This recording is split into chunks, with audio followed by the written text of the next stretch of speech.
Hello दोस्तों, स्वागत है आपका आपके अपने यूट्यूब चैनल दिसार जीकेजीएस क्लासेस में। दोस्तों आप सब लोग कैसे हैं? उम्मीद करते हैं आप सब लोग अच्छे होंगे, स्वस्थ होंगे, मस्त होंगे और अपनी तैयारी बेहतरीन तरीके से आप सब लोग कर रहे होंगे। दोस्तों जैसा कि आपको पता है, हम आपको करवा रहे हैं यूथ कॉम्पिटिशन टाइम की book basic science and engineering drawing, जिसमें आज हमारा टॉपिक होने वाला है दोस्तों जियोमेट्रिक फिगर्स। इसके पहले दोस्तों हमने 4 चैप्टर आपको करवा दिए हैं, 3 चैप्टर आपको करवा दिए हैं। ये हमारा चौथा चैप्टर है जिसके सारे क्वेश्चन हम यहाँ पे देखने वाले हैं। दोस्तों वीडियो थोड़ा लंबा होने वाला है क्योंकि इसमें ज़्यादा क्वेश्चन दिए हुए हैं, तो वीडियो को लास्ट तक देखिएगा। वीडियो अच्छा लगे वीडियो को लाइक कीजिए, शेयर कीजिए, कमेंट कीजिए। चैनल पे नए हैं चैनल को सब्सक्राइब जरूर कर लीजिएगा।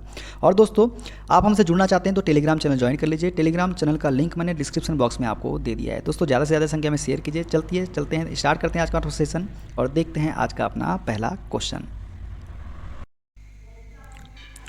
किसी सामान्य द्वादश फलक में 12 समरूप खालिस्तान फलक होते हैं। तो दोस्तों किसी सामान्य द्वादश फलक में 12 समरूप जो है ये पंचभुजी फलक होते हैं। कितने होते हैं? पंचभुजी फलक होते हैं। देखते हैं नेक्स्ट क्वेश्चन। समान भुजाओं वाले उस चतुर्भुज को क्या कहते हैं जिसका कोई कोण समकोण नहीं होता है? तो दोस्तों समान भुजा वाले उस चतुर्भुज को हम क्या कहते हैं जिसका कोई भी कोण समकोण नहीं होता है? तो वो कहलाता है समचतुर्भुज। समचतुर्भुज जो है जिसका कोई भी कोण समकोण नहीं होता है। ठीक है, देखते हैं नेक्स्ट क्वेश्चन। एक खालिस्तान कोण 2 तलों के बीच का कोण होता है। तो दोस्तों एक खालिस्तान कोण है जो 2 तलों के बीच का कोण होता है, तो डाईहेड्रल कोण। एक डाईहेड्रल कोण जो है 2 तलों के बीच का कोण होता है। देखते हैं नेक्स्ट क्वेश्चन। दो सतहों के बीच बनी एक छोटी कोनी सतह को खालिस्तान कहा जाता है। तो दोस्तों 2 सतहों के बीच बनी एक छोटी कोनी सतह को जो है चैम्फर कहा जाता है। क्या कहा जाता है? चैम्फर कहा जाता है। जो 2 सतहों के बीच बनी एक छोटी कोनी सतह को चैम्फर कहा जाता है। ठीक है, देखते हैं नेक्स्ट क्वेश्चन। बिंदु -2 -6 का y अक्ष पर परावर्तन होगा। तो दोस्तों इसका राइट आंसर क्या हो जाएगा? ऑप्शन नंबर ए 2 - 6 हो जाएगा।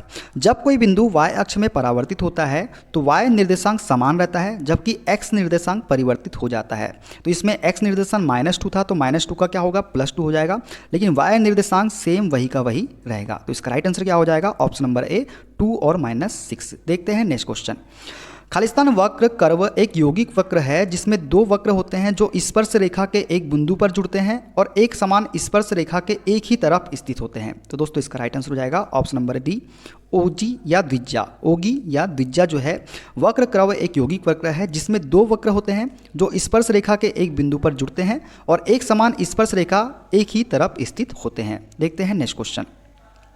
वह ठोस आकृति जिसकी आधार व सिरों के अनुसार विभिन्न भुजाएं होती है। तो दोस्तों वह ठोस आकृति जिसकी आधार व सिरों के अनुसार विभिन्न भुजाएं होती है वे कहलाता है प्रिज्म। क्या कहलाता है? प्रिज्म कहलाता है। ठीक है, बात करें एक्स्ट्रा फैक्ट के बारे में तो वे ठोस आकृति जिनकी आधार व सिरा के अनुसार विभिन्न भुजाएं होती है प्रिज्म कहलाता है। यदि प्रिज्म का आधार चतुर्भुज है तो 4 सिराएं होंगी और 4 फलक भी होंगे, यानी आकृति पर ही फलकों की संख्या निर्भर होती है। ठीक है, ये आपको याद रखना है। देखते हैं नेक्स्ट क्वेश्चन। त्रिज्या से समकोण बनाकर परिधि को छूती हुई रेखा क्या कहलाती है? तो दोस्तों त्रिज्या से समकोण बनाकर परिधि को छूती हुई रेखा जो है ये कहलाती है स्पर्श रेखा। क्या रेखा कहलाती है? स्पर्श रेखा कहलाती है। देखते हैं नेक्स्ट क्वेश्चन। सूची स्तंभ के सभी तिर्यक फलक कैसे होते हैं? दोस्तों सूची स्तंभ के सभी तिर्यक फलक जो है ये त्रिभुजाकार होते हैं। कैसे होते हैं? त्रिभुजाकार होते हैं। सूची स्तंभ पिरामिड जिसको बोलते हैं क्या? पिरामिड। पिरामिड के सभी तिर्यक फलक जो होते हैं त्रिभुजाकार होते हैं। ठीक है, देखते हैं नेक्स्ट क्वेश्चन। प्रिज्म के सभी ऊर्ध्वाधर फलक हमेशा होते हैं। दोस्तों प्रिज्म के सभी ऊर्ध्वाधर फलक जो होते हैं ये आयताकार होते हैं। कैसे होते हैं? आयताकार होते हैं। देखते हैं नेक्स्ट क्वेश्चन। एक त्रिभुजाकार प्रिज्म में कुल कितनी सतहें होती है? दोस्तों एक त्रिभुजाकार प्रिज्म में जो है कुल 5 सतह होती है। कितनी होती है? 5 सतह होती है एक त्रिभुजाकार प्रिज्म में। ठीक है, देखते हैं नेक्स्ट क्वेश्चन। एक वर्गाकार प्रिज्म में कुल कितनी सतह होते हैं? तो दोस्तों एक वर्गाकार प्रिज्म में कुल जो है 6 सतह होती है। कितनी होती है? 6 सतह होती है। इसमें 2 सतह वर्गाकार तथा 4 सतह आयताकार होती है। इसमें कुल 6 सतह होती है जिसमें 2 सतह वर्गाकार होती है और 4 सतह जो होती है ये आयताकार होती है। ठीक है, जो होती है ये है अपनी आयताकार 2 फलक, ये आयताकार हो गई अपनी। ठीक है, ये आयताकार 4 सतह हो गई और ये वर्गाकार। वर्गाकार कितनी होती है? 2 सतह होती है। कितनी होती है? 2 सतह होती है। ठीक है, देखते हैं नेक्स्ट क्वेश्चन। एक समपंचभुजाकार प्रिज्म में कुल कितनी सतह होती है? दोस्तों एक समपंचभुज भुजाकार प्रिज्म में कुल जो है 7 सतह होती है। कितनी होती है? 7 सतह होती है। एक समपंचभुजाकार प्रिज्म में कुल 7 सतह होती है। इस प्रकार के प्रिज्म में 2 सतह आधार और शीर्ष और समपंचभुजाकार एवं 5 सतह आयताकार होती है। ठीक है, देखते हैं नेक्स्ट क्वेश्चन। एक समषटभुजाकार प्रिज्म में कुल कितनी सतह होती है? दोस्तों एक समषटभुजाकार प्रिज्म में कुल सतह जो होती है वो होती है 8। कितनी होती है? 8 सतह होती है। ठीक है। कुछ ठोस सिंगल कर्व सतह से घिरे होते हैं, इन्हें अनरोल करने से कैसी सतह मिलती है? दोस्तों कुछ ठोस सिंगल कर्व सतह से घिरे होते हैं, इन्हें अनरोल करने से जो सतह मिलती है वो होती है प्लेन सतह। कौन सी सतह मिलती है? प्लेन सतह मिलती है सिंगल कर्व सतह से घिरे ठोस को यदि अनरोल किया जाए तो या खोला जाए तो। ठीक है। जब बेलन शंकु की सतह को खोला जाता है तब एक प्लेन सतह प्राप्त होती है। ठीक है दोस्तों, एक प्लेन सतह प्राप्त होती है जब बेलन शंकु की सतह को खोला जाता है तब। देखते हैं नेक्स्ट क्वेश्चन। किस प्रकार के सॉलिड के अक्ष आधार पर लंब होता है? दोस्तों किस प्रकार के सॉलिड के अक्ष एक्सिस आधार पर लंब होता है? तो ये होता है दोस्तों राइट सॉलिड पे। राइट सॉलिड जो है कि अक्ष आधार पर लंब होता है। ठीक है। समकोण ठोस जिसे बोलते हैं, समकोण ठोस के अक्ष अपने आधार पर लंब होते हैं। समकोण ठोस के जो अक्ष होते हैं अपने आधार पर लंब होते हैं। उदाहरण की बात करें तो प्रिज्म, शंकु, बेलन, ये इसी के उदाहरण है। ऑब्लिक सॉलिड के अक्ष जो है, ऑब्लिक सॉलिड के जो अक्ष होते हैं आधार से लंब न होकर किसी अन्य कोण पर झुके होते हैं, ये भी आपको याद रखना है। देखते हैं नेक्स्ट क्वेश्चन। निम्न में से किस सॉलिड के आधार समान जियोमेट्रिकल चित्र होते हैं? तो दोस्तों किस सॉलिड के आधार जो है समान जियोमेट्रिकल चित्र होते हैं? तो ये होते हैं रेगुलर सॉलिड। रेगुलर सॉलिड के जो आधार होते हैं ये समान जियोमेट्रिकल चित्र होते हैं। जैसे उदाहरण मान ले प्रिज्म, प्रिज्म जो है इसका सही उदाहरण है। देखते हैं नेक्स्ट क्वेश्चन। 3 से अधिक प्लेन्स या समतल सतहों से घिरे सॉलिड को क्या कहते हैं? 3 से अधिक प्लेन्स या समतल सतहों से घिरे सॉलिड को जो है हम बोलते हैं पॉलीहेड्रा। क्या बोलते हैं? पॉलीहेड्रा। ठीक है। 3 से अधिक समतल सतहों से घिरे ठोस पॉलीहेड्रा कहलाते हैं। जिन समतल सतहों से मिलकर पॉलीहेड्रा बने होते हैं उन्हें फलक कहते हैं। क्या कहते हैं? फलक कहते हैं। फलक के सिरे जहां पर मिलते हैं उन्हें किनारे कहते हैं, एज कहते हैं। ये भी आपको याद रखना है। देखते हैं नेक्स्ट क्वेश्चन। इस सॉलिड समबाहु त्रिभुज के आकार के कुल 4 फेज होते हैं। तो किस सॉलिड में समबाहु त्रिभुज के आकार के कुल 4 फेज होते हैं? तो ये होते हैं दोस्तों टेट्राहेड्रॉन में। टेट्राहेड्रॉन सॉलिड में समबाहु त्रिभुज के आकार के कुल 4 फेज होते हैं। किसमें? टेट्राहेड्रॉन में। ये है टेट्राहेड्रॉन जिसमें समबाहु त्रिभुज के कुल 4 फेज होते हैं। देखते हैं नेक्स्ट क्वेश्चन। चित्र में कुछ सॉलिड दिए गए हैं, इसमें से हेक्साहेड्रॉन चुनो। दोस्तों हेक्साहेड्रॉन जो हो जाएगा ये हमारा ऑप्शन नंबर बी हो जाएगा। विकल्प बी में हेक्साहेड्रॉन को दिखाया गया है। हेक्साहेड्रॉन में 6 समान वर्गाकार फलक होते हैं। कैसे होते हैं? 6 समान वर्गाकार फलक होते हैं। हेक्साहेड्रॉन को क्यूब भी कहा जाता है। क्या कहा जाता है? क्यूब भी कहा जाता है। और चित्र सी में जो दिखाया गया ये वाला सिंबल जो है ये ऑक्टाहेड्रॉन को दिखाया गया है। ऑक्टाहेड्रॉन को, जिसमें समबाहु त्रिभुज के आकार के कुल 8 फलक होते हैं। किसमें? ऑक्टाहेड्रॉन में। देखते हैं नेक्स्ट क्वेश्चन।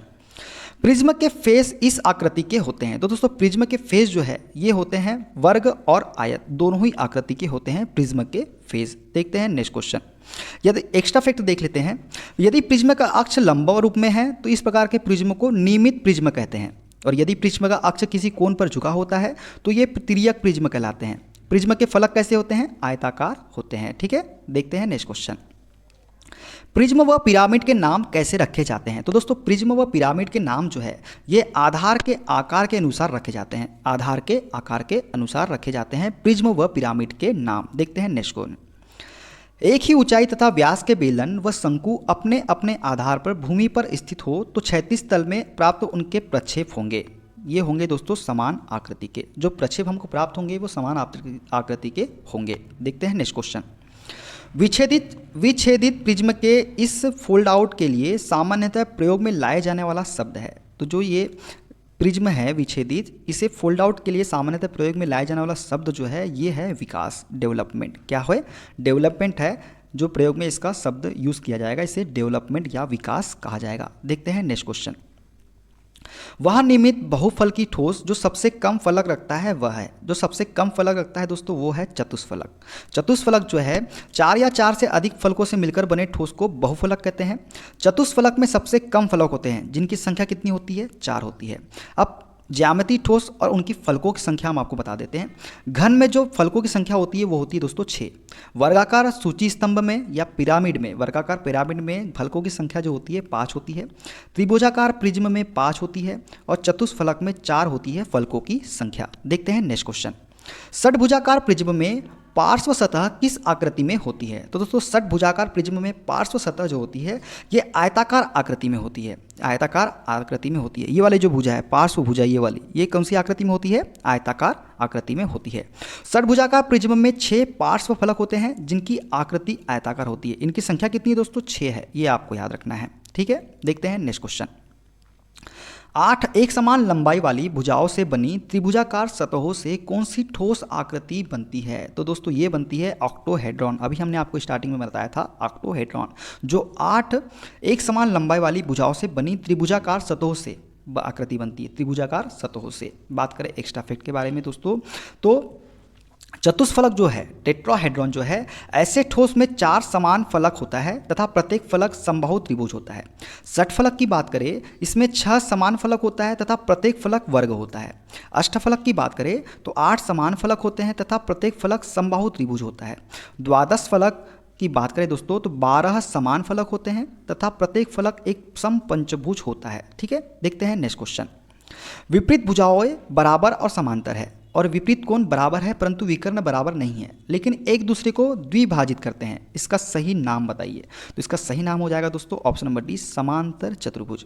समांतर चतुर्भुज जो है, विपरीत भुजाएं बराबर व समांतर होती है, विपरीत कोण बराबर होते हैं लेकिन विकर्ण बराबर नहीं होते। इसके विकर्ण एक दूसरे को 2 बराबर भागों में बांटते हैं।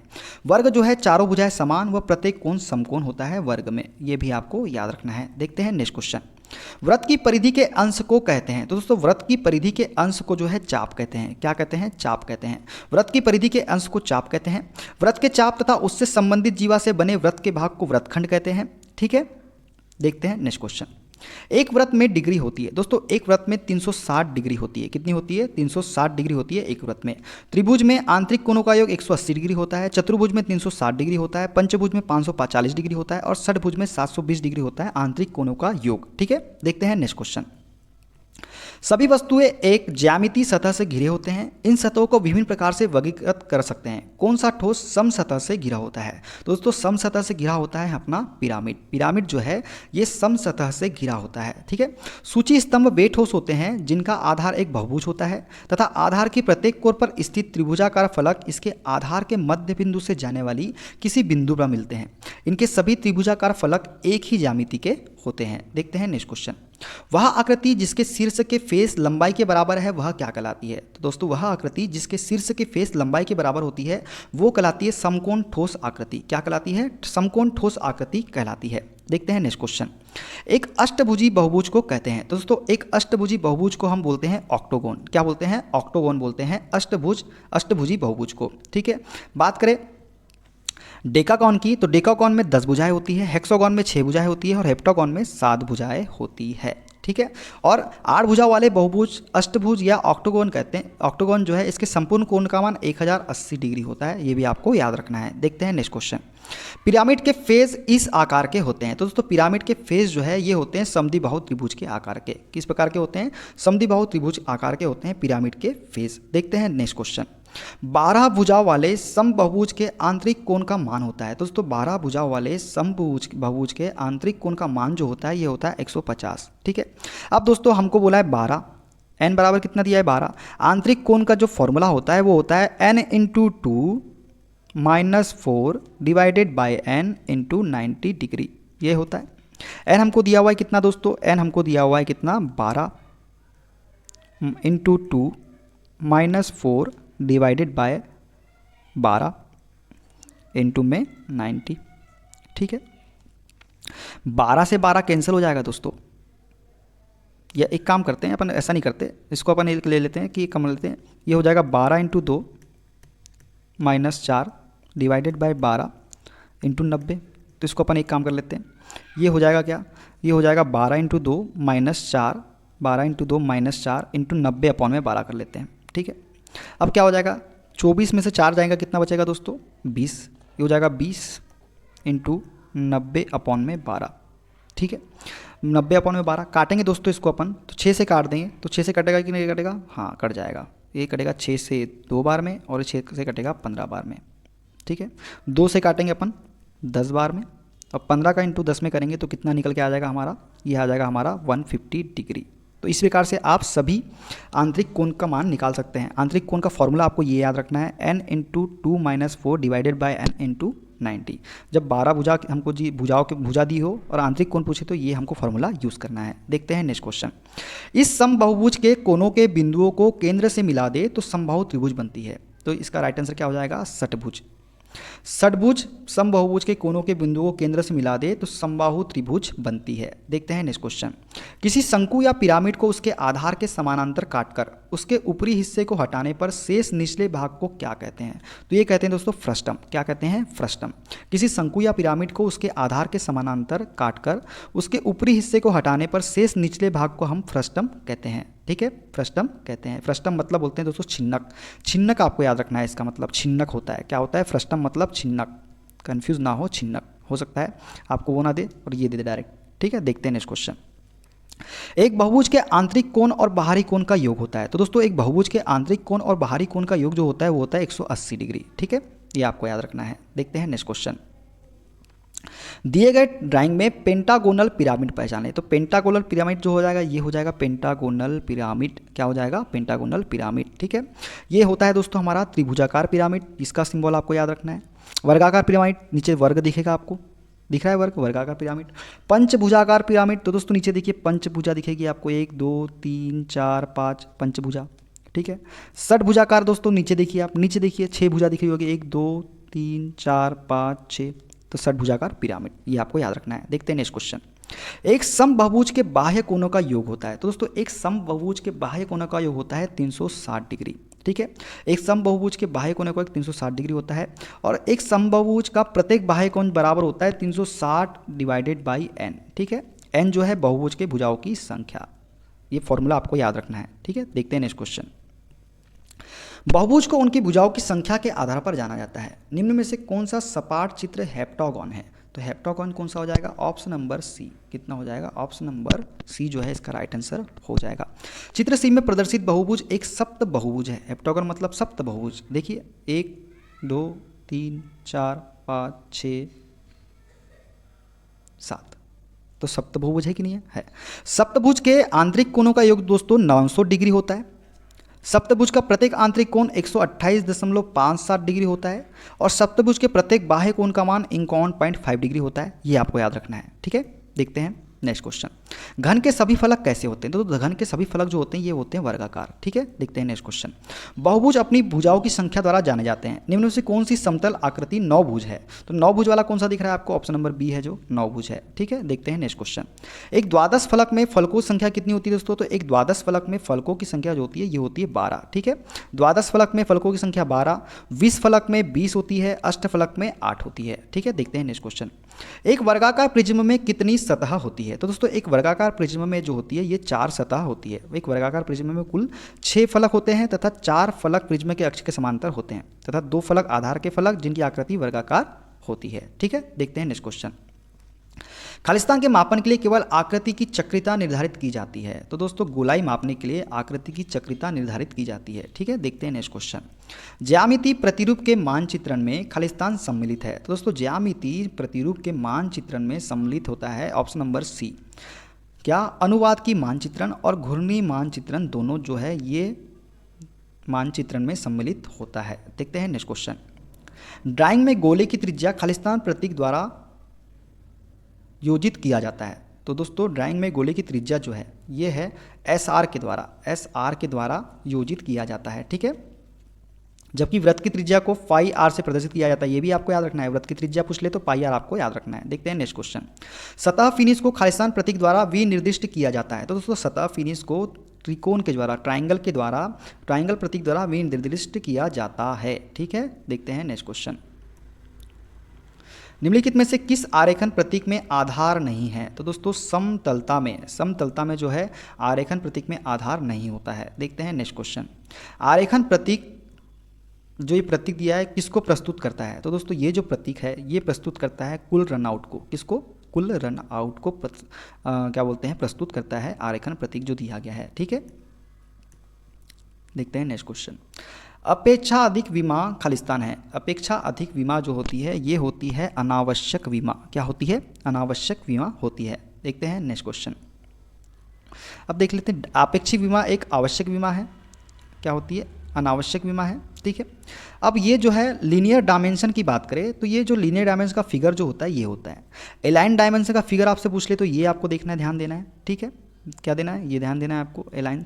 एंगुलर डायमेंशन ये होता है एंगुलर, ठीक है। रेडियस डायमेंशन ये रेडियस डायमेंशन आपका हो जाएगा। डायमीटर डायमेंशन ये डायमीटर डायमेंशन। ये सभी डायमेंशन के फिगर जो है आपको याद रखना है, ठीक है। देखते हैं नेक्स्ट क्वेश्चन, कौन सी ड्राइंग ठीक है। तो दोस्तों कौन सी ड्राइंग ठीक है, इसमें जो ये सी वाला ऑप्शन दिख रहा है आपको, सी वाली जो ड्राइंग है ये ड्राइंग ठीक है। तो इसका राइट आंसर क्या हो जाएगा, सी वाला हो जाएगा। क्या हो जाएगा, सी वाला इसका राइट आंसर हो जाएगा, ठीक है। देखते हैं नेक्स्ट क्वेश्चन, रेडियस लिखने की सही विधि कौन सी है। तो दोस्तों रेडियस लिखने की सही विधि जो है ये है R40। रेडियस लिखने की सही विधि होती है R40। 14R गलत विधि है, 14R गलत विधि है, R40 सही विधि है, R40 गलत विधि है। तो सही विधि कौन सी है, R40 जो है रेडियस लिखने की सही विधि है। देखते हैं नेक्स्ट क्वेश्चन, गोलीय त्रिज्या दर्शाने की सही विधि चुनो। तो दोस्तों गोलीय त्रिज्या दर्शाने की सही विधि है SR30, ठीक है। गोलीय त्रिज्या की रेडियस दर्शाने की सही विधि जो है यह है SR30। बेलन एवं गोले के संदर्भ में कुछ प्रतीकात्मक अक्षर जो है ये जो है व्यास को दर्शाता है, R त्रिज्या को, SR गोलाकार त्रिज्या को, वर्ग S5 जो है गोलाकार व्यास को दर्शाता है। ये आपको याद रखना है। देखते हैं नेक्स्ट क्वेश्चन, किसी गोले के व्यास को दर्शाने की सही विधि है। तो दोस्तों किसी गोले के व्यास को दर्शाने की सही विधि जो है S560। ये जो है S560 जो है किसी गोले के व्यास को दर्शाने की सही विधि है, ठीक है। SP46 रेशियो 2003 के अनुसार एक आयताकार सेक्शन की छड़ का संकेत होता है। तो दोस्तों SP46 रेशियो 2003 के अनुसार एक आयताकार सेक्शन की छड़ का जो संकेत होता है ये होता है हमारा ऑप्शन नंबर बी जो है एक आयताकार सेक्शन की छड़ का संकेत होता है। बात करें वर्गाकार ठोस काट की तो संकेत ये आपको याद रखना ये होता है। आयताकार ठोस काट का संकेत ये होता है, त्रिभुजाकार ठोस काट का संकेत ये होता है, अर्धवृत्ताकार ठोस काट का संकेत ये होता है और वृत्ताकार ठोस काट का संकेत ये होता है। ये सभी आपको याद रखना है। पिरामिड में जिस बिंदु पर सभी त्रिभुजाकार सतह मिलती है क्या कहलाती है। तो दोस्तों पिरामिड पर जिस बिंदु पर सभी त्रिभुजाकार सतह मिलती है वह कहलाती है एपेक्स। क्या कहलाती है, एपेक्स कहलाती है। देखते हैं नेक्स्ट क्वेश्चन, एंगुलर माप लिखने की विधि का नाम बताइए। दोस्तों एंगुलर माप लिखने की जो ये विधि है इसका नाम क्या है आपको बताना है। तो ये हो जाएगा अलाइंड सिस्टम। क्या हो जाएगा, अलाइंड सिस्टम जो है इस विधि का नाम है। जो ये विधि है इस विधि का नाम क्या है, अलाइंड सिस्टम, ठीक है। देखते हैं नेक्स्ट क्वेश्चन, द्विबिंदु संदर्भ को खालिस्तान भी कहा जाता है। तो दोस्तों द्विबिंदु संदर्भ को जो है कोनी संदर्भ भी कहा जाता है। क्या कहा जाता है, कोनी संदर्भ कहा जाता है, ठीक है। देखते हैं नेक्स्ट क्वेश्चन, इस चिन्ह में सूचित ज्यामितीय विशिष्टता की पहचान करें। जो ये विशिष्टता दी गई है इसकी पहचान आपको करना है। तो इसका हो जाएगा चपटापन। क्या हो जाएगा, चपटापन। देखते हैं नेक्स्ट क्वेश्चन, अब देखते हैं टॉलरेंस के प्रकार, ज्यामितीय अभिलक्षण और चिन्ह क्या है। रूप या फॉर्म की बात करें तो सीधापन की होती ये चपटापन इस टाइप से दिखेगा आपको, वृत्ताकार इस टाइप से दिखेगा, बलनाकृति ये इस टाइप से दिखेगा। प्रोफाइल की बात करें तो एक रेखा की रूपरेखा इस प्रकार से दिखेगी और एक सतह की रूपरेखा इस प्रकार से दिखेगी। आपको ये सब याद रखना है, ठीक है। विमांकित चित्र के किस भाग में त्रुटि है। तो दोस्तों विमांकित चित्र के किस भाग में त्रुटि आपको नजर आ रही है। तो ये नजर आ रही है सभी में। किसमें, सभी उपयुक्त तीनों में त्रुटि है। इन सब में ये वाले जो विमांकन दिख रहा है ना इसकी बात कर रहा है। ये विमांकन रेखा जो होती है इसकी बात कर रहा है। तो किस में त्रुटि है, तो सभी में त्रुटि है। ए में भी, फर्स्ट में भी है, बी में भी है, फोर्थ में भी है, उपयुक्त तीनों में है। रेडियस को RS लिखा जाना चाहिए, ठीक है। क्या लिखा जाना चाहिए, रेडियस को RS लिखा जाना चाहिए। साथ की सभी लीडर लाइनें छोड़ देनी चाहिए और यदि RS के पश्चात एक शब्द जोड़ दिया जाए तो वह इसका अर्थ स्पष्ट कर देता है। व्यास नहीं लिखा गया है और छिद्र को π12 के रूप में विमांकित करना चाहिए। क्या करना चाहिए, π12 के रूप में विमांकित करना चाहिए, इसलिए सभी गलत है। देखते हैं नेक्स्ट क्वेश्चन, एरोहेड के लिए निर्धारित लंबाइयाँ 5 mm और 3 mm है। चित्र में कंपोनेंट डायमेंशन में 2 त्रुटियाँ हैं। ये त्रुटियाँ क्या है। तो दोस्तों ये त्रुटियाँ है 540, 80, 70 में से एक त्रुटि है, ठीक है। अब एक्स्ट्रा फैक्ट हम देखते हैं तो समझ में अच्छे से आएगा। 36 डायमेंशंस में एक त्रुटि है, 40, 80, 70 में से एक अतिरिक्त है। क्योंकि पूरा परिमाप 190 मीटर दिया गया है, 190 दिया गया है। यदि इन सभी का प्रयोग किया जाना है तो संपूर्ण परिमाप 190 को कोष्टक में रखना चाहिए, अर्थात ब्रैकेट के अंदर 190 होना चाहिए। दूसरी त्रुटि जो दी गई है व्यासों में है। π100 को π140 की अपेक्षा बिंब के निकट रखना चाहिए क्योंकि 100 140 से छोटा है। इसमें जो है 100 को जो है 140 से छोटा है तो इसको सामने रखना चाहिए था, इसको जो है सामने रखना चाहिए था 140 के, ठीक है, क्योंकि 100 जो है 140 से छोटा है, ठीक है। देखते हैं नेक्स्ट क्वेश्चन, चित्र में विशेषताओं की परिमापों को प्रदर्शित किया गया है। अंकों को सही मानते हुए विशेषताओं की सही विमांकित चित्र कौन सा है? तो सही विमांकित चित्र जो आपको दिख रहा है, देखिए ये विमा रेखा है, इसमें अक्षर जो है अंकित जो है गलत जगह पे है। इसको उल्टा कर दिया है तो ये तो गलत ही हो गया, दोनों गलत हो गए। ये देखो, इसमें ऊपर कर दिया, ये भी गलत हो गया। इधर कर दिया, ये भी गलत हो गया। ये वाली जो है 5th नंबर की, ये सही दिया है, ये जो है बिल्कुल सही दिया है। चौथा भी यहाँ पे गलत हो जाएगा। तो इसका राइट आंसर हो जाएगा जो सही प्रदर्शित कर रहा है वो है 5वें नंबर की जो प्रतीक जो दिया गया है, ये सही प्रदर्शित कर रहा है। तो इसका राइट आंसर हो जाएगा ऑप्शन नंबर ए। ठीक है, इसकी सही डिजाइन देख लो क्या है। देखो ये सही डिजाइन दिया है कि नहीं दिया है? ये सही डिजाइन है 28, ये सही डिजाइन है, ये सही डिजाइन है, ये सही डिजाइन है। ठीक है, तो थोड़ा सा ऊपर उठा करके देना पड़ता है। ये भी सही है, इसका सही डिजाइन जो दिया है ये देख लेना आपको। ठीक है, देखते हैं नेक्स्ट क्वेश्चन। चित्र मिलीमीटर मोटी माइल्ड स्टील की प्लेट से बने एक कंपोनेंट को प्रदर्शित करता है। चित्र में कितने अव्यवस्थित आयाम है? तो दोस्तों इसका राइट आंसर हो जाएगा ऑप्शन नंबर बी 2। कितने हैं? 2 अव्यवस्थित आयाम है। जो चित्र में 2 अव्यवस्थित डायमेंशन एल है, ये उपयुक्त चित्र के मध्य में अवस्थित 25 mm और 80 mm है। जो ये 25 mm है दोस्तों, ये 25 mm और ये जो 80 mm है, ये 2 आयाम है। ठीक है, देखते हैं नेक्स्ट क्वेश्चन। चित्र में प्रदर्शित 10 mm मोटी आकार की माइल्ड स्टील की प्लेट को पूरी तरह विमांकित किया गया। इस चित्र में कितने लोकेशन डायमेंशन है? लोकेशन डायमेंशन कितने हैं इसमें? तो दोस्तों ये है 3। कितने हैं? 3 है। अब कौन कौन से हैं आपको वो बताते हैं। देखिए जो 3 लोकेशन डायमेंशन है वो है 15 mm। जो 15 mm जो है, ये जो 15 mm आपको दिख रहा है, ये लोकेशन डायमेंशन है। 30 रिम्ड होल लोकेट के करने के लिए 25 mm, 30 होल लेकेट को करने के लिए 25 mm, ये जो दिया है 25 mm। ठीक है, सीधे तथा ढलवा भाग के मिलान बिंदु को अवसित करने के लिए 35 mm, ये जो 35 mm दिया है सीधे और उसको मिलाने के लिए, यही क्या है? 3 लोकेशन डायमेंशन है। ठीक है, देखते हैं नेक्स्ट क्वेश्चन। विमांकन चित्र के किस भाग में त्रुटि है? तो दोस्तों विमांकन चित्र के जो भाग है, इसके किस भाग में त्रुटि है आपको बताना है। तो इसके किस भाग में त्रुटि है दोस्तों? इसके भाग है दूसरे भाग में।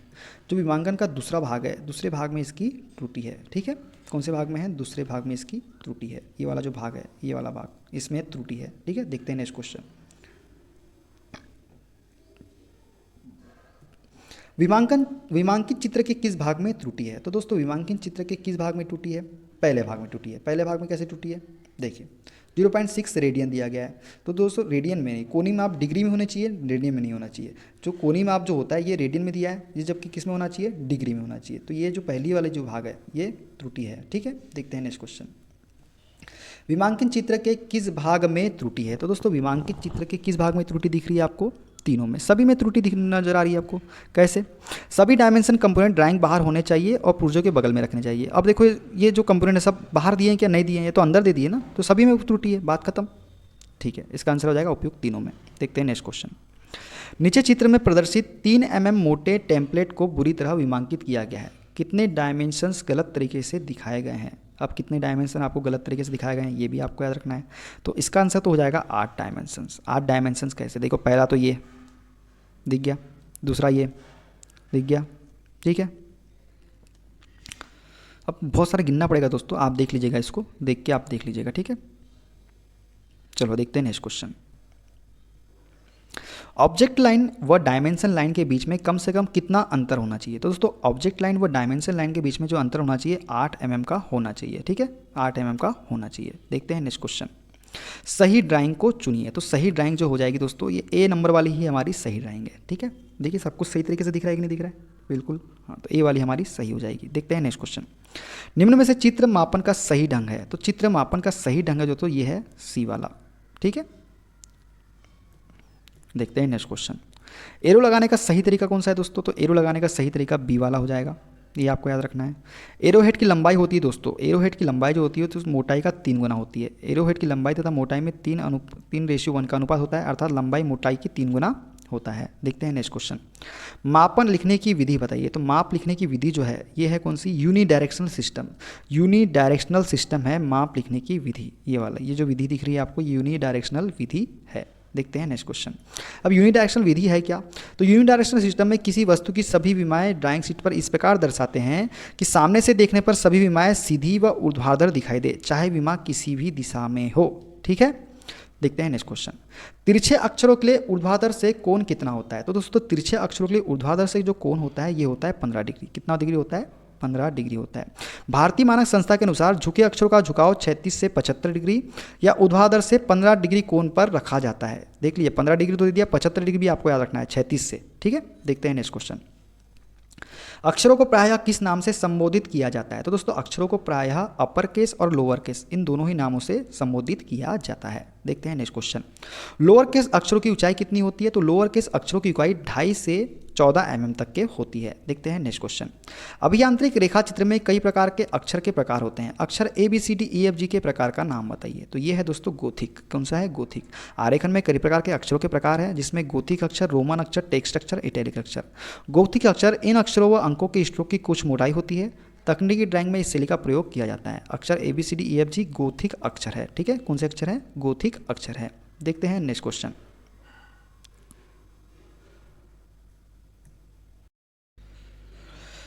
अभियांत्रिक रेखा चित्र में अनेक प्रकार के अक्षर होते हैं। नीचे दिए गए अक्षरों की शैली पहचानें। दोस्तों जो ये शैली है ABCDEFGH और छोटी ABCDEFGH ये है रोमन शैली। कौन सी शैली है? रोमन शैली के अक्षर है दिए गए बड़े अक्षर तथा छोटे अक्षर दोनों ही। देखते हैं नेक्स्ट क्वेश्चन। ए प्रकार के अक्षरों के मध्य कम से कम कितना उचित अंतर होना चाहिए? दोस्तों तो ए प्रकार के अक्षरों के मध्य जो है अंतर होना चाहिए 6:14। कितना होना चाहिए? 6:14। ठीक है, देखते हैं नेक्स्ट क्वेश्चन।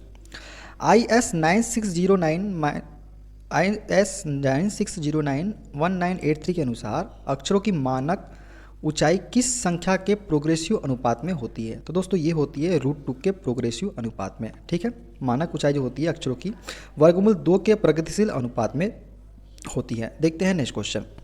तिरछे अक्षरों का सामान्य कोण कितना होता है? दोस्तों तिरछे अक्षरों का सामान्य कोण जो होता है ये होता है 75 डिग्री। ठीक है, तिरछे अक्षरों को क्षैतिज में एंटी क्लॉक दिशा में 75 डिग्री कोण पर लिखा जाता है। ठीक है, देखते हैं नेक्स्ट क्वेश्चन। और जो तिरछे अक्षर जो होते हैं दोस्तों इटैलिक शैली के अक्षर होते हैं, ये भी आपको याद रखना है। देखते हैं नेक्स्ट क्वेश्चन। किस अक्षरांकन पद्धति में अक्षरों की पंक्ति मोटाई एक समान होती है? तो दोस्तों ये होती है गोथिक। गोथिक अक्षरांकन पद्धति में अक्षरों की पंक्ति मोटाई एक समान होती है। ठीक है, देखते हैं नेक्स्ट क्वेश्चन। अब ये गोथिक शैली, रोमन शैली, इटैलिक शैली इन तीनों के बारे में देख लेते हैं। दोस्तों गोथिक शैली जो है इन अक्षरों व अंकों के स्ट्रोक की मोटाई एक समान होती है। तकनीकी ड्राइंग में इसी का प्रयोग किया जाता है। एग्जाम्पल देख लीजिए ABCD, गहराई दिख रही ना, मोटाई दिख रही कि नहीं दिख रही। रोमन शैली की बात करें तो इस शैली से अक्षरण मोटी व पतली लाइनों में किया जाता है। दोस्तों ये देखो मोटी प्लस पतली का अक्षरण किया गया रोमन शैली में। ये इटैलिक शैली की बात करें, इसमें अक्षरों को ऊर्ध्वाधर से 15 डिग्री दाएं झुकाकर लिखा जाता है। देखिए आपको दिख रहा है दाएं झुकाकर ऐसे जो लिखते हैं, ये इटैलिक शैली होती है। कौन सी? जो तिरछी लिखी जाती है। ठीक है, देखते हैं नेक्स्ट क्वेश्चन। किस अक्षरांकन पद्धति में D = H/10 होता है? तो दोस्तों इसका राइट हो जाएगा टाइप बी में। टाइप बी में अक्षरांकन पद्धति में D = H/10 होता है। टाइप ए में जो होता है D = H/14 होता है और टाइप बी में D = H/10 होता है। क्या? अक्षरांकन पद्धति में D बराबर। देखते हैं नेक्स्ट क्वेश्चन। अक्षरांकन बी विधि में पंक्ति मोटाई का मान क्या होता है? दोस्तों अक्षरांकन बी विधि में पंक्ति मोटाई का मान जो होता है H/10। क्या होता है? H/10। और ए में क्या होता है? H/14 होता है। ये आपको याद रखना है। अक्षरांकन ए विधि में पंक्ति मोटाई का मान क्या होता है? H/14 होता है। अभी हमने आपको बताया। देखते हैं नेक्स्ट क्वेश्चन। सभी अक्षरों को मुद्रित किया जाता है जिसमें वह निम्न में पढ़े या देखे जा सकते हैं। तो दोस्तों रेखा चित्र के नीचे सभी अक्षरों को मुद्रित किया जाता है जिसमें वह निम्न में पढ़े या देखे जा सकते हैं। देखते हैं नेक्स्ट क्वेश्चन। सजावटी अक्षर जिनका उपयोग तकनीकी ड्राइंग्स में नहीं किया जाता तो वो क्या होता है दोस्तों? टेक्स्ट अक्षर। टेक्स्ट अक्षर जो है जो सजावटी अक्षर है जिनका उपयोग तकनीकी ड्राइंग में नहीं किया जाता है। ठीक है, देखते हैं नेक्स्ट क्वेश्चन। अक्षरों की ऊंचाई व चौड़ाई में कितना अनुपात सामान्यतः होता है? तो दोस्तों अक्षरों की ऊंचाई व चौड़ाई में जो अनुपात होता है ये होता है 7:4। कितना होता है? 7:4 होता है अक्षरों की ऊंचाई व चौड़ाई में अनुपात। देखते हैं नेक्स्ट क्वेश्चन। भारतीय मानक संस्थान के अनुसार मुख्य शीर्षक तथा ड्राइंग संख्या में कितनी ऊंचाई की अक्षर प्रयोग किए जाते हैं? तो दोस्तों भारतीय मानक संस्थान के अनुसार मुख्य शीर्षक तथा ड्राइंग संख्या में जो है 6 से 12 mm ऊंचाई की अक्षर प्रयोग किए जाते हैं। देखते हैं नेक्स्ट क्वेश्चन। वह ठोस आकृति जिसकी आधार व सिरों के अनुसार विभिन्न भुजाएं होती है वो कहलाता है प्रिज्म। क्या कहलाता है? प्रिज्म कहलाता है दोस्तों। ठीक है, वेठोस आकृति जिनकी आधार व सिरों के अनुसार विभिन्न भुजाएं होती है प्रिज्म कहलाता है। देखते हैं नेक्स्ट क्वेश्चन। डायमेंशनिंग की इस विधि में न्यूमेरिकल वैल्यू को डायमेंशन लाइन के ऊपर इस प्रकार लिखा जाता है कि सामने से वह दाएं से आसानी से पढ़ा जा सकता है। तो दोस्तों ये हो जाएगा अलाइंड सिस्टम। अलाइंड सिस्टम विधि में न्यूमेरिकल वैल्यू को डायमेंशन लाइन के ऊपर इस प्रकार लिखा जाता है कि सामने से वह दाएं से आसानी से पढ़ा जा सकता है। ठीक है, कौन से सिस्टम में? अलाइंड सिस्टम में। डायमेंशनिंग की इस विधि में न्यूमेरिकल वैल्यू को डायमेंशन लाइन के टूटे भाग में इस प्रकार लिखा जाता है कि उन्हें केवल सामने से ही आसानी से पढ़ा जा सकता है। तो ये होती दोस्तों यूनि डायरेक्शनल सिस्टम। ठीक है, देखते हैं नेक्स्ट क्वेश्चन। डायमेंशन की इस विधि में डायमेंशन को एक के बाद एक सिद्ध में लिखा जाता है। ठीक है, एक के बाद एक क्या किया जाता है? एक के बाद एक सिद्ध में लिखा जाता है। डायमेंशन की इस विधि में डायमेंशंस को एक के बाद एक सिद्ध में लिखा जाता है, वह बाद में ओवरऑल डायमेंशन भी लिख देते हैं। तो इसे बोलते हैं दोस्तों चेन डायमेंशनिंग। क्या बोलते हैं? चैन डायमेंशनिंग इसको बोलते हैं। डायमेंशनिंग की इस विधि को डेटम डायमेंशनिंग भी कहते हैं। तो कौन सी विधि को कहते हैं? पैरेलल डायमेंशनिंग को जो है डेटम डायमेंशनिंग भी कहते हैं। ये आपको याद रखना है। पैरेलल डायमेंशनिंग को डेटम डायमेंशनिंग भी कहते हैं। पैरेलल डायमेंशनिंग में सभी विमान रेखाएं एक समान बिंदु से शुरू होकर एक दूसरे के समांतर होती है। ठीक है, देखते हैं नेक्स्ट क्वेश्चन। कौन सा माप गलत तरीके से लिखा जाता है? तो दोस्तों कौन सा माप गलत तरीके से लिखा गया है? तो ये लिखा गया है दोस्तों बी वाला जो है ये गलत तरीके से लिखा गया है माप। ठीक है, देखते हैं नेक्स्ट क्वेश्चन।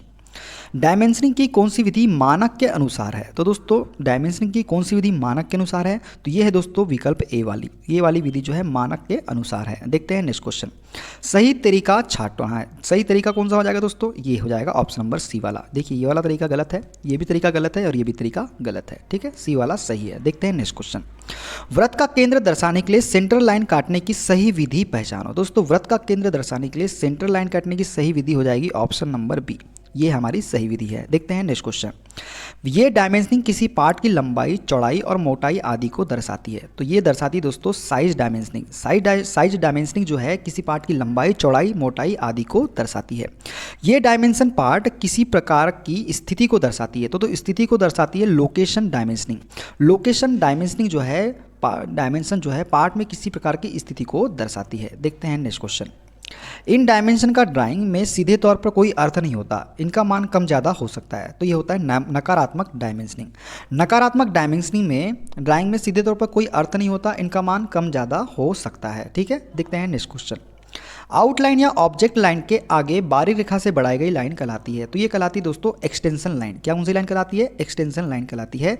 आउटलाइन या ऑब्जेक्ट लाइन के आगे बारीक रेखा से बढ़ाई गई लाइन। ठीक है, देखते हैं नेक्स्ट क्वेश्चन। यह बारीक लाइन हमेशा ऑब्जेक्ट लाइन के समांतर खींची जाती है। दोस्तों ऑब्जेक्ट लाइन के समांतर जो खींची जाती है ये खींची जाती है डायमेंशनल लाइन। डायमेंशन लाइन जो है ऑब्जेक्ट लाइन के समांतर खींची जाती है। ठीक है, ये जो डायमेंशन लाइन है हमेशा ऑब्जेक्ट लाइन के समानांतर, मतलब इस ऑब्जेक्ट लाइन के समानांतर खींची जाती है, इसके समांतर खींची जाती है डायमेंशन लाइन। ठीक है, देखते हैं नेक्स्ट क्वेश्चन। माप देने के प्रबंध का नाम बताओ। तो दोस्तों माप देने का जो प्रबंध है इसे बोलते हैं चैन डायमेंशनिंग। कौन सी डायमेंशनिंग? चैन डायमेंशनिंग। ये हमको चैन समान दिख रहा है ना, ये चैन समान, इससे बोलते हैं चैन डायमेंशनिंग। ये जो दिख रही है देखो ये लाइन चैन, एक चैन बन रही कि नहीं बन रही है? चैन डायमेंशनिंग। तो ये चैन बन रही ना यहाँ पे भी, ये चैन डायमेंशनिंग है। तो इसे बोलते हैं चैन डायमेंशनिंग। जो ये दिख रहा है आपको ये वाला भाग, ये चैन डायमेंशनिंग कहलाती है। देखते हैं नेक्स्ट क्वेश्चन। माप देने के प्रबंध का नाम बताइए। तो जब ये देखिए, ये तो समांतर आपको साफ साफ नजर आ रहा है कि समांतर पैरेलल डायमेंशनिंग है। ये तो समांतर, ये इसके समांतर है, ये समांतर है, ये इसके समांतर, इसके समांतर, इसके समांतर। इधर देख लो ये भी समांतर समांतर समांतर। तो ये कौन सी है? Parallel dimensioning. कौन सी है? पैरेलल डायमेंशनिंग इसका राइट आंसर हो जाएगा। देखते हैं नेक्स्ट क्वेश्चन। माप देने के प्रबंध का नाम बताइए। अब देखिए माप देने के प्रबंध का नाम, ये कंबाइंड डायमेंशनिंग है दोस्तों। कैसी है? कंबाइंड डायमेंशनिंग है। कौन सी है? कंबाइंड डायमेंशनिंग इसको बोलेंगे। ठीक है, देखते हैं नेक्स्ट क्वेश्चन। माप देने के प्रबंध का नाम बताइए। तो दोस्तों इसे बोलेंगे हम प्रोग्रेसिव डायमेंशनिंग। कौन सी हो जाएंगे? Progressive dimensioning. उपयुक्त चित्र में प्रोग्रेसिव डायमेंशनिंग विधि द्वारा माप देने का प्रदर्शन किया गया है। इस डायमेंशनिंग बीमा रेखा एक मूल बिंदु से प्रारंभ होकर तीर शीर्ष के साथ एक ही दिशा में बढ़ती है। एक ही दिशा में बढ़ती है तीर शीर्ष के साथ। देखो एक ही दिशा में बढ़ रही है ना, तीर का निशान देखो एक ही दिशा में। ये देखो एक दिशा एक दिशा एक दिशा, इधर भी देखो एक दिशा एक दिशा। तो ये हो जाएगी कौन सी? Progressive dimensioning. ठीक है, देखते हैं नेक्स्ट क्वेश्चन। माप देने की विधि का नाम बताइए। अब देखिए इसमें माप देने की विधि का नाम आपको बताना है, कौन सा हो जाएगा। तो देखो आपको बताना है, तो ये हो जाएगा दोस्तों डायमेंशनिंग बाई कोऑर्डिनेट्स। ये जो विधि है इसका नाम है डायमेंशनिंग बाई कोऑर्डिनेट्स। ठीक है, देखते हैं नेक्स्ट क्वेश्चन। हैचिंग लाइन के बीच कम से कम कितनी दूरी होनी चाहिए। तो दोस्तों हैचिंग लाइन के बीच दूरी होना चाहिए 0.7 mm। ठीक है, देखते हैं नेक्स्ट क्वेश्चन। हैचिंग लाइन कितने कोण पर झुकी होती है। तो दोस्तों ये झुकी होती है 45 डिग्री के कोण पर। हैचिंग लाइन 45 डिग्री के कोण पर झुकी होती है। एक्स रेखा का नाम आपको बताना है। तो ये जो रेखा है दोस्तों ये है विस्तार रेखा। कौन सी? विस्तार या एक्सटेंशन लाइन है। कौन सी? ये वाली एक्स वाली जो दिख रही है एक्स। इसको हम आगे बढ़ा सकते हैं ना ऐसा करके, देखो बढ़ा सकते हैं कि नहीं बढ़ा सकते, इसलिए डायमेंशन लाइन है, एक्सटेंशन लाइन है। ठीक है, देखते हैं नेक्स्ट क्वेश्चन। शोल्डर स्क्रू की विभिन्न मापों को ABCD दर्शाया गया है। इसमें से सहायक आयाम छाटो। तो सहायक आयाम जो हो जाएगा दोस्तों इसमें हो जाएगा D। कौन सा हो जाएगा? D वाला जो हो जाएगा सहायक आयाम हो जाएगा। ये जो D है, ये वाला D है, सहायक आयाम कहलाएगा ये वाला D। ठीक है, देखते हैं नेक्स्ट क्वेश्चन। चित्र में कार्यात्मक विमा चुनना है। तो दोस्तों चित्र में कार्यात्मक विमा जो है ये हो जाएगी A नंबर वाली। ये A जो है ये है कार्यात्मक विमा। ठीक है, देखते हैं नेक्स्ट क्वेश्चन। चित्र में साइज डायमेंशन चुनना है। तो साइज डायमेंशन हमको अगर चुनना है तो ये जो बी वाला जो दिख रहा है आपको, ये बी, ये साइज डायमेंशन को दर्शाता है। देखते हैं नेक्स्ट क्वेश्चन। विमांकन में ड्राइंग पर विमा का मान लिखने की विधि दिखाई गई है, यह विधि कहलाती है। तो ये जो विधि है ये कहलाती है दोस्तों आपकी अलाइंड सिस्टम। कौन सा? अलाइंड सिस्टम कहलाती है। कौन सी विधि कहलाती है? अलाइंड सिस्टम कहलाती है। B is the correct answer. नक्शे चित्र पर खींची गई समोच्च रेखाएं वे रेखाएं हैं जो खालिस्तान से होकर गुजरती है। तो दोस्तों नक्शे चित्र पर खींची गई समोच्च रेखाएं वे रेखाएं हैं जो समान उच्चता से होकर गुजरती है। किससे? समान उच्चता से होकर गुजरती है। देखते हैं नेक्स्ट क्वेश्चन। जब एक सामान्य मूल बिंदु से सारे आयाम निर्दिष्ट किए जाए तथा एक दूसरे के समांतर अवस्थित हो तो वे कहलाते हैं। तो वो कहलाते हैं दोस्तों समानांतर। क्या बोलते हैं? समांतर कहलाते हैं। ठीक है, देखते हैं नेक्स्ट क्वेश्चन। एक अंश कोण की इकाई है। तो दोस्तों एक अंश कोण की जो इकाई होती है 1/360 वाला सी वाला जो हो जाएगा, एक वृत्त द्वारा बनाया गया कोण 360 डिग्री, एक अंश का कोण 1/360 डिग्री। ठीक है, देखते हैं नेक्स्ट क्वेश्चन। कोणों की पहचान उनके नमन के आधार पर की जाती है। चित्र में कोण क्यू का नाम बताइए। तो क्यू का नाम है दोस्तों अधिक कोण। क्या हो जाएगा? अधिक कोण। चित्र में कोण क्यू अधिक कोण है क्योंकि यह 90 अंश से अधिक लेकिन 180 डिग्री से कम है। ठीक है, देखते हैं नेक्स्ट क्वेश्चन। रेखा चित्र में दिखाया गया कोण का नाम है दोस्तों, ये हो जाएगा दोस्तों सरल कोण। कौन सा कोण? सरल कोण। ठीक है, देखते हैं नेक्स्ट क्वेश्चन। चित्र में कौन सा अनुपूरक कोण है। तो दोस्तों अनुपूरक कोण जो है ये हो जाएगा ऑप्शन नंबर बी वाला, ये है हमारा अनुपूरक कोण। ठीक है, देखते हैं नेक्स्ट क्वेश्चन। यदि दो कोणों का योग 90 डिग्री है तो उसे क्या कहते हैं। तो दोस्तों जो दो कोणों का योग 90 डिग्री है तो उसे कॉम्प्लीमेंट्री कोण कहते हैं। कौन सा मैन कोण कहते हैं? कॉम्प्लीमेंट्री या कोटिपूरक कोण कहते हैं। ठीक है, यदि दो समवर्ती कोण का योग 80 डिग्री हो तो उन कोणों को सप्लीमेंट्री संपूरक कोण कहते हैं। ये भी आपको याद रखना है। देखते हैं नेक्स्ट क्वेश्चन। चित्र में विभिन्न कोण दर्शाए गए हैं जिनमें से न्यून कोण की पहचान कीजिए। तो न्यून कोण कौन सा हो जाएगा? ऑप्शन नंबर ए वाला ही न्यून कोण हो जाएगा। ठीक है, देखते हैं नेक्स्ट क्वेश्चन। दीर्घवृत्त के बड़े अक्ष के समकोण पर बनी सीधी रेखा क्या होती है। तो दीर्घवृत्त के बड़े अक्ष के समकोण पर बनी सीधी रेखा जो होती है ये होती है नियता। क्या होती है? नियता होती है। क्या कहते हैं? नियता। डायरेक्ट्रिक्स के समकोण पर बनने वाली केंद्र रेखा की सबसे लंबी दूरी को कहते हैं। तो ये बोलते हैं बड़ा अक्ष। क्या बोलते हैं? बड़ा अक्ष। डायरेक्ट्रिक्स के समकोण पर बनने वाली केंद्र रेखा की सबसे लंबी दूरी को बड़ा अक्ष कहते हैं। देखते हैं नेक्स्ट क्वेश्चन। इनमें से समलंब चतुर्भुज कौन सा है। तो दोस्तों समलंब चतुर्भुज है हमारा ऑप्शन नंबर डी वाला, इसे बोलते हैं समलंब चतुर्भुज। देखते हैं नेक्स्ट क्वेश्चन। जब समकोण अपनी साइड के चारों ओर घूमता है यह ठोस बनाता है। ठोस का नाम बताइए। तो शंकु जो है, जब शंकु अपनी साइड के चारों घूमता है तो यह ठोस बनाता है। ये ठोस है कौन सा है? शंकु होता है। ठीक है, देखते हैं नेक्स्ट क्वेश्चन। निम्न से कौन सा अनुपूरक कोण है। तो अनुपूरक कोण कौन सा हो जाएगा दोस्तों? ये हो जाएगा बी नंबर वाला अनुपूरक कोण है। ठीक है, देखते हैं नेक्स्ट क्वेश्चन। वर्ग के विकर्ण किस कोण पर एक दूसरे को समद्विभाजित करते हैं। तो वर्ग के विकर्ण जो है एक दूसरे को 90 डिग्री पर समद्विभाजित करते हैं। वर्ग के प्रत्येक कोण की माप 90 डिग्री होता है। वर्ग के विकर्ण एक दूसरे को 90 डिग्री पर समद्विभाजित करते हैं। वर्ग का क्षेत्रफल भुजा का स्क्वायर परिमाप 4 × भुजा। ये सब आपको याद रखना है। देखते हैं नेक्स्ट क्वेश्चन। अधिक कोण का मान 180 डिग्री से अधिक होता है, कम होता है। तो ये हो जाएगा दोस्तों 90 डिग्री से अधिक और 180 डिग्री से कम। सिंपल सा क्वेश्चन है दोस्तों। 180 डिग्री ऋजु कोण, 90 से अधिक 180 से कम अधिक कोण, और 180 से अधिक लेकिन 360 से कम जो होता है वृत्त कोण मतलब। ठीक है, देखते हैं। किसी वस्तु की तिर्यक ड्राइंग कितने डिग्री कोण पर बनाई जाती है। तो ये बनाई जाती है 45 डिग्री के कोण पर। ठीक है, देखते हैं नेक्स्ट क्वेश्चन। उस कोण की पहचान कीजिए जिसे सरल कोण के नाम से जाना जाता है। तो ये दोस्तों ऑप्शन नंबर डी सरल कोण हो जाएगा। कौन खालिस्तान के द्वारा मापा जाता है? तो दोस्तों कौन जो है चाप का पैमाना स्केल ऑफ कॉर्ड्स के द्वारा मापा जाना जाता है। ठीक है, देखते हैं नेक्स्ट क्वेश्चन। जब इंटरसेक्शनल तल शंकु से इस तरह गुजरता है कि आधार से लंबवत हो तथा आधार के मध्य हो तो ऐसे काट को क्या कहते हैं? हम कहते हैं त्रिभुज। क्या बोलते हैं? त्रिभुज बोलते हैं। उस त्रिकोण का नाम बताया है जिसमें सभी तीनों कोणों का मान 90 डिग्री से कम होता है, तो उसे बोलते हैं न्यूनकोण त्रिभुज। क्या बोलते हैं? न्यूनकोण त्रिभुज। सेट स्क्वायर का आकार होता है दोस्तों, सेट स्क्वायर का आकार त्रिभुजाकार होता है। ठीक है, देखते हैं नेक्स्ट क्वेश्चन। अच्छा, एक और बात याद रखना है, सेट स्क्वायर का प्रयोग करके 15 के गुणांक में कोण बनाए जा सकते हैं। ठीक है, ये आपको याद रखना है। आकारी त्रिभुज के लिए कोई भी कोण निम्न से कम नहीं होना चाहिए। तो आकारी त्रिभुज के लिए जो कोई भी कोण जो है 30 डिग्री से कम नहीं होना चाहिए। किससे? 30 डिग्री से कम नहीं होना चाहिए, और 120 डिग्री से अधिक नहीं होना चाहिए, ये भी आपको याद रखना है। ठीक है, आधारित स्थिति में किसी त्रिभुज का कोई भी कोण खालिस्तान से कम नहीं होना चाहिए, तो 30 डिग्री से कम नहीं होना चाहिए। ठीक है, देखते हैं next question. Delta percent angle total dynamic किस निर्देश के अवसर है? तो delta percent angle total dynamic जो है ये जो है लेंथन के निर्देश के अवसर है। ठीक है, देखते हैं नेक्स्ट क्वेश्चन। यदि एक आयत को किसी भुजा के चारों तरफ घुमाया जाता तो क्या बनेगा? तो बेलन बनेगा दोस्तों। ठीक है, नेक्स्ट क्वेश्चन। किसी दिए गए चित्र में छायांकित भाग को किस नाम से जाना जाता है? तो इसे बोलते हैं दोस्तों वृत्तखंड। क्या बोलते हैं? वृत्तखंड। ये जो एक खंड हमने काटे हैं इसे बोलते हैं वृत्तखंड। ठीक है, देखते हैं नेक्स्ट क्वेश्चन।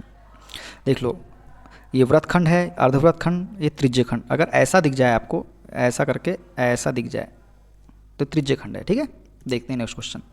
निम्न से कौन सी द्विविमीय आकृति है? तो द्विविमीय आकृति क्या है? 2D की बात कर रहा है, तो 2D कौन सी है दोस्तों? आयत जो है द्विविमीय आकृति है। शंकु, बेलन, गोला तो त्रिविमीय है। ठीक है, देखते हैं नेक्स्ट क्वेश्चन। तल का एक अनुभाग एक शंकु को इस प्रकार काटता है कि यह 90 डिग्री के अलावा एक कोण पर शंकु के अक्ष की ओर झुका होता है, और यह इसके सभी तरह के उत्पादकों को काटता है। इस तरह से बने अनुभाग को कहते हैं, हम इस प्रकार के बने अनुभाग को एक दीर्घवृत्त कहते हैं। क्या कहते हैं? दीर्घवृत्त कहते हैं। देखते हैं नेक्स्ट क्वेश्चन। कानिक सेक्शन में अतिपरवलय हाइपरबोला प्राप्त करने के लिए सेक्शन प्लेन होना चाहिए। तो दोस्तों कानिक सेक्शन में अतिपरवलय हाइपरबोला प्राप्त करने के लिए सेक्शन प्लेन जो होना चाहिए ये शंकु के ऊर्ध्वाधर अक्ष के समांतर होना चाहिए। किसके? शंकु के ऊर्ध्वाधर अक्ष के समांतर होना चाहिए। देखते हैं नेक्स्ट क्वेश्चन। जब इंटरसेक्शन तल के अक्ष से बनाया गया कोण शंकु के जनरेटर के बनाए गए कोण से छोटा हो तो ऐसे समतल को क्या बोलते हैं? इसे बोलते हैं हाइपरबोला। क्या बोलते हैं? हाइपरबोला। देखते हैं नेक्स्ट क्वेश्चन। जब इंटरसेक्शन तल अक्ष से अवनत हो लेकिन शंकु के जनरेटरों में एक के समांतर हो तो उस समतल को क्या कहते हैं? उसे बोलते हैं पैराबोला। क्या बोलते हैं? पैराबोला। देखते हैं नेक्स्ट क्वेश्चन। कैसे तल को घुमाने से एक शंकु बनता है? तो दोस्तों एक समकोण त्रिभुज के तल को घुमाने से एक शंकु बनता है। ठीक है, एक समकोण त्रिभुज ऐसा रहेगा, इसको जब घुमाओगे तो देखिए शंकु बनेगा कि नहीं बनेगा। ठीक है, देखते हैं नेक्स्ट क्वेश्चन। एक दीर्घवृत्त के बड़े व्यास का नाम क्या होता है दोस्तों? तो ये होता है मेजर एक्सिस। मेजर एक्सिस जो है दीर्घवृत्त के बड़े व्यास का नाम होता है। ठीक है, देखते हैं नेक्स्ट क्वेश्चन। रेडियल रेखा विकास विधि में शंकु के विकास का सूत्र क्या है? तो दोस्तों रेडियल रेखा विकास विधि में शंकु के विकास का सूत्र जो होता है थीटा बराबर d/l 180। क्या होता है? थीटा बराबर d/l × 180। ठीक है, देखते हैं नेक्स्ट क्वेश्चन।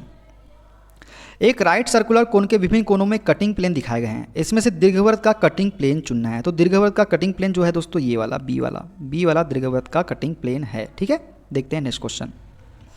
जब किसी शंकु को उसके आधार के समांतर प्लेन से काटा जाता है तो यह कोनिक सेक्शन बनता है। तो दोस्तों जब किसी शंकु के उसके आधार के समांतर प्लेन से काटा जाता है तो ये बनता है दोस्तों वृत्त। क्या बनता है? वृत्त। देखिए यहाँ पर देख लेते हैं, ये जो है ये देखो कटिंग प्लेन को यहाँ से कटेंगे तो क्या बन रहा है? वृत्त बन रहा है कि नहीं बन रहा है? ठीक है, देखते हैं नेक्स्ट क्वेश्चन। अतिपरवलय के लिए उन केंद्रता का मान क्या होता है? तो अतिपरवलय के लिए उन केंद्रता का मान जो होता है ये 1 से बड़ा होता है। किससे बड़ा होता है? 1 से बड़ा होता है। परवलय के लिए 1 के बराबर होता है और वृत्त के लिए 0 होता है। ठीक है, देखते हैं नेक्स्ट क्वेश्चन। दिए गए चित्र में हेक्सागन को बनाने में किस विधि का प्रयोग किया गया है? तो ये किया गया है दोस्तों स्पेशन विधि का। कौन सी विधि का? स्पेशन विधि का प्रयोग किया गया है इस हेक्सागन को बनाने में। जब एक साधारण आकृति अपने अक्ष के चारों तरफ घूमती है तब एक ठोस का निर्माण होता है। जब एक समकोण त्रिभुज अपने अक्ष के चारों तरफ घूमता है तब निम्न में से किस ठोस का निर्माण होता है? तो शंकु का होता है। ठीक है, देखते हैं नेक्स्ट क्वेश्चन। एक छिद्र को चित्र में प्रदर्शित के रूप में अनुरूप मापा गया निर्देशांक माप x है। तो इसमें माप x का हमको मान बताना है, तो इसका माप x का मान जो हो जाएगा ये हो जाएगा 50। क्या हो जाएगा? Option number A 50। ठीक है, अभी कैसे 50 आया? तो साइन 30 बराबर होगा x/100, तो x बराबर 1/2 × 100, तो इसका आंसर आ जाएगा 50 mm। ठीक है, देखते हैं नेक्स्ट क्वेश्चन। चित्र 1 में निर्देशांक माप y है। तो दोस्तों 86.60 जो है चित्र 1 में निर्देशांक माप y है। देखते हैं नेक्स्ट क्वेश्चन। जब इंटरसेक्शन तल शंकु के आधार के समानांतर गुजरता हो तो उस काट को क्या कहते हैं? दोस्तों जब इंटरसेक्शन तल शंकु के आधार के समानांतर गुजरता हो तो उस काट को जो है हम बोलते हैं वृत्त। क्या बोलते हैं? वृत्त बोलते हैं। जब बेलन को आधार पर झुके हुए परिच्छेद तल से काटा जाता है तो परिच्छेद की आकृति होती है, तो ये होती है दोस्तों दीर्घवृत्ताकार। जब बेलन के आधार को पर झुके हुए परिच्छेद तल से काटा जाता है तो परिच्छेद की आकृति जो होती है ये होती है दीर्घवृत्ताकार। देखते हैं नेक्स्ट क्वेश्चन। वृत्त के उस भाग का नाम बताइए जो आर्क, चाप और कॉर्ड के द्वारा बनाया जाता है। तो दोस्तों ये जो हो जाएगा सेगमेंट। सेगमेंट जो है आर्क और कॉर्ड के द्वारा बनाया जाता है। देखते हैं नेक्स्ट क्वेश्चन। एक वृत्त के चाप व जीवा से घिरे भाग को किस नाम से जाना जाता है? दोस्तों एक वृत्त के चाप व जीवा से घिरे भाग को जो है वृत्तखंड के नाम से जाना जाता है। देखते हैं नेक्स्ट क्वेश्चन। एक बिंदु का बिंदुपथ जो एक समतल में इस प्रकार गमन करे कि एक निश्चित बिंदु तथा एक निश्चित रेखा से इसकी दूरियों का अनुपात हमेशा नियत रहता है, कहलाता है सांकव या कोनिकल। क्या कहलाता है? सांको या फिर कोनिकल कहलाता है। देखते हैं नेक्स्ट क्वेश्चन। उत्केंद्रता की बात करें तो उत्केंद्रता बराबर होता है नाभि से दूरी बटे नियता से दूरी। देखते हैं नेक्स्ट क्वेश्चन। जब किसी शंकु को कटिंग प्लेन किसी कोण पर काटे तथा सभी जनरेटर कट जाए तो बना कोनिक सेक्शन कहलाता है। तो ये कहलाता है दोस्तों ऑप्शन नंबर सी दीर्घवृत्त। दीर्घवृत्त कहलाता है जब किसी शंकु को कटिंग प्लेन किसी कोण पर काटे तथा सभी जनरेटर कट जाए तो बना कोनिक सेक्शन दीर्घवृत्त कहलाता है। ठीक है, देखते हैं नेक्स्ट क्वेश्चन। जब शंकु को कटिंग प्लेन इसकी तिर्यक रेखा में समानांतर काटे तो यह कोनिक सेक्शन बनता है परवलय। क्या बोलता है? परवलय बन जाता है। ठीक है, देखते हैं नेक्स्ट क्वेश्चन। इन कोनिक सेक्शन में कटिंग प्लेन तिर्यक रेखा के समांतर नहीं होता तथा आधार से गुजरता है। तो दोस्तों कोनिक सेक्शन में कटिंग प्लेन किसमें? अति परवलय कोनिक सेक्शन में कटिंग प्लेन तिर्यक रेखा के समानांतर नहीं होता तथा आधार से गुजरता है। देखते हैं नेक्स्ट क्वेश्चन। जब एक अर्धवृत्त अपने व्यास के चारों ओर घूमता है तो कौन सा ठोस बनता है? तो दोस्तों जब एक अर्धवृत्त अपने व्यास के चारों ओर घूमता है तो ये बनता है गोला। क्या बनता है? गोला बनता है। बड़ा अक्ष और छोटा अक्ष खालिस्तान में पाया जाता है। तो दोस्तों बड़ा अक्ष और छोटा अक्ष जो है ये दीर्घवृत्त में पाया जाता है। देखते हैं नेक्स्ट क्वेश्चन। समपरिमाण प्रक्षेप में वृत्त दिखाई देता है। दोस्तों समपरिमाण प्रक्षेप में वृत्त जो है एक दीर्घवृत्त की तरह दिखाई देता है। किसकी तरह? एक दीर्घवृत्त की तरह दिखाई देता है। देखते हैं नेक्स्ट क्वेश्चन। सही विकल्प का चयन करें। किसी वृत्त का सममितीय प्रक्षेपण होता है। दोस्तों किसी वृत्त का सममितीय प्रक्षेपण दीर्घवृत्त होता है। क्या होता है? दीर्घवृत्त होता है। क्या होता है? दीर्घवृत्त होता है किसी वृत्त का सममितीय प्रक्षेपण। देखते हैं नेक्स्ट क्वेश्चन। निम्नलिखित में से कौन शंक्वाकार काट नहीं है? तो स्क्वायर जो है, स्क्वायर जो होता है ये शंक्वाकार काट नहीं है। वृत्त, परवलय, दीर्घवृत्त ये शंक्वाकार काट है। ठीक है, देखते हैं नेक्स्ट क्वेश्चन। वृत्त की परिधि पर स्थित उस बिंदु द्वारा खींचे गए वक्र को क्या कहते हैं जो एक सीधी रेखा पर घूमता है? तो उसे बोलते हैं दोस्तों साइक्लॉइड या चक्राम। क्या बोलते हैं? साइक्लॉइड या चक्राम उसे बोलते हैं। ठीक है, जब एक दोलक आवर्ती गति करता है तो एक बिंदु द्वारा उसकी जड़े रस्सी डोरी के अनुदिश वक्र एक स्थिर गति द्वारा रेखांकित होता है जिसे हम कहते हैं क्या? स्पाइरल। क्या कहते हैं? स्पाइरल।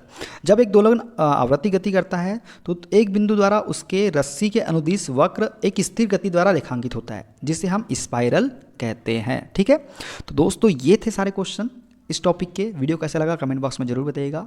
और दोस्तों वीडियो अच्छा लगे वीडियो को लाइक कीजिए, शेयर कीजिए, कमेंट कीजिए। चैनल पे नए हैं चैनल को सब्सक्राइब जरूर कर लीजिए पल पल की अपडेट के लिए। मिलते हैं अगले वीडियो में। अपना ख्याल रखिए। Okay, bye bye, take care.